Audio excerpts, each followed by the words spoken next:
Hi folks, and welcome to Friday, March 26, 2021. That's right, we're closing the books on the month of March here, but first we've got lots of news to talk about. This is Cord Cutting Weekly, where we wrap up the past week in cord cutting and streaming news. And this week we're going to talk about Amazon's Fire TV update, coming to more devices, more movies, coming to Disney Plus via Premier Access, a new version of Zack Snyder's Justice League, and more.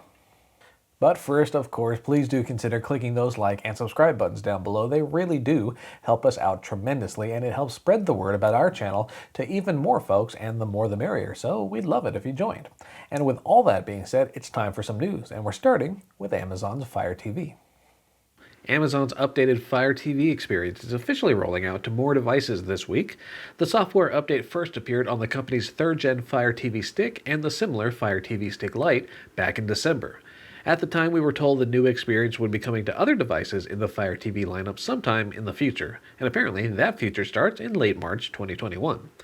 And so here's the updated list of Fire TV devices slated to support the new user experience, including that third-gen Fire TV Stick and the Fire TV Stick Lite.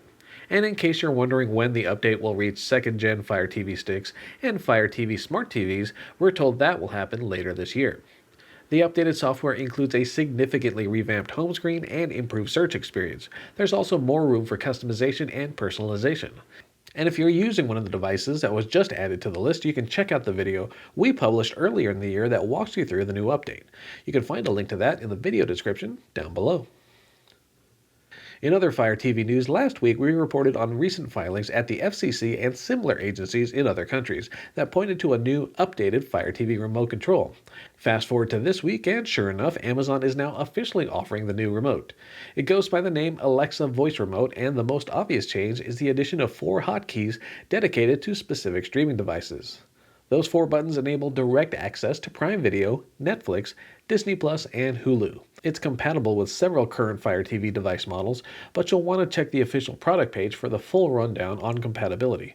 The new Alexa voice remote is currently going for $29.99 and is set to ship on April 14th. And it's also being bundled with that third-gen Fire TV stick for $39.99, and that model is set to ship on April 28th. And you can find out more in our post, linked down below in the video description. Over on the Roku Channel, the service has added more content to the Kids and Family section. If you've been on the lookout for some family-friendly content via Roku's free streaming service, you've got some new choices starting this week, including Angelina Ballerina, Barty and Friends, and more. You also get access to Super Simple Songs, which offers my favorite version of Baby Shark. Just saying. In any case, you can check out the full list of new additions to the Kids and Family section in the post link down below in the video description.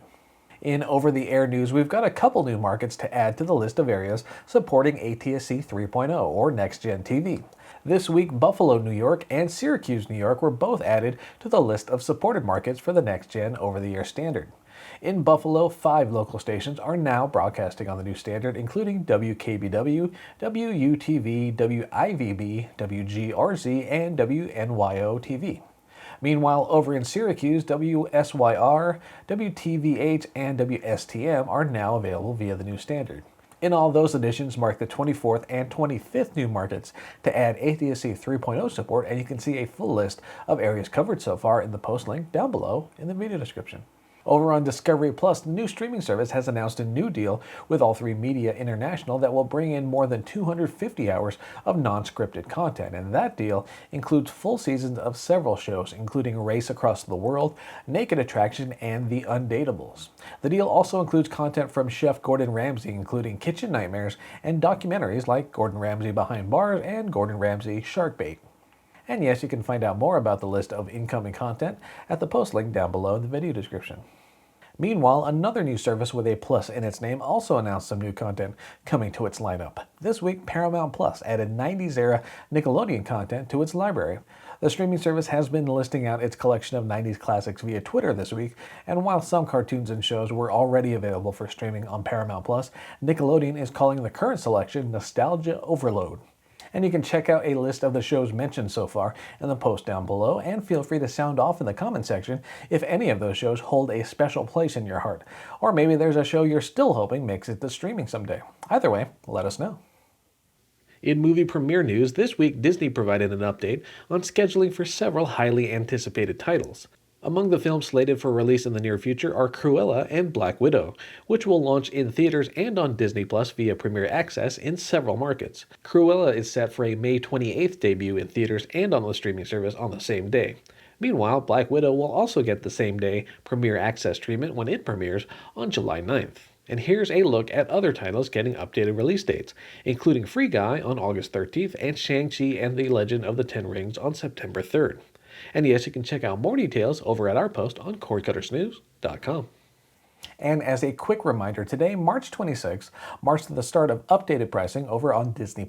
And as we've reported in recent weeks, the price hike means a monthly subscription to the streaming service jumps from $6.99 to $7.99, and the annual plan increases from $69.99 to $79.99.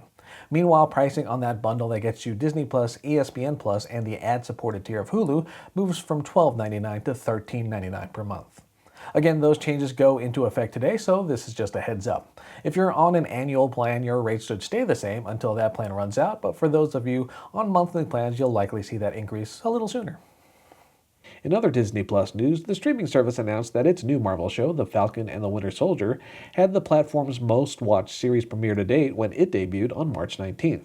Unfortunately, Disney did not offer exact numbers to go along with that achievement, so it's a little tricky to put it into proper perspective. However, Sampa TV reports that 1.7 million households tuned in over the premiere weekend, which edges out estimates of 1.6 million for fellow Marvel show WandaVision. Elsewhere, an estimated 1.8 million U.S. households checked out Zack Snyder's Justice League over on HBO Max. In other words, it looks like superhero shows and movies are going strong well into 2021.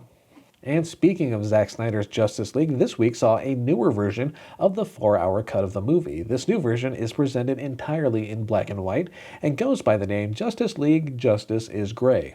Other than that visual difference, the movie is reportedly unchanged from the 4-hour director's cut released last week. So if you want to revisit that version with a different visual look, you now have a new option.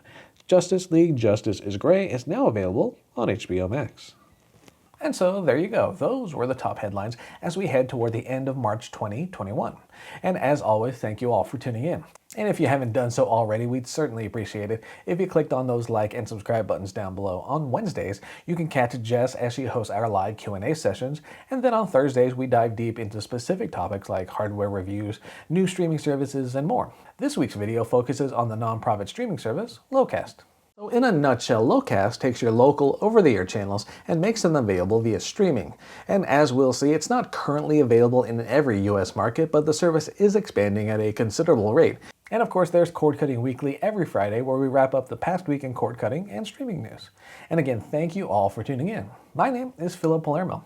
Hope you have a safe and wonderful weekend, and we'll see you all next time. Take care.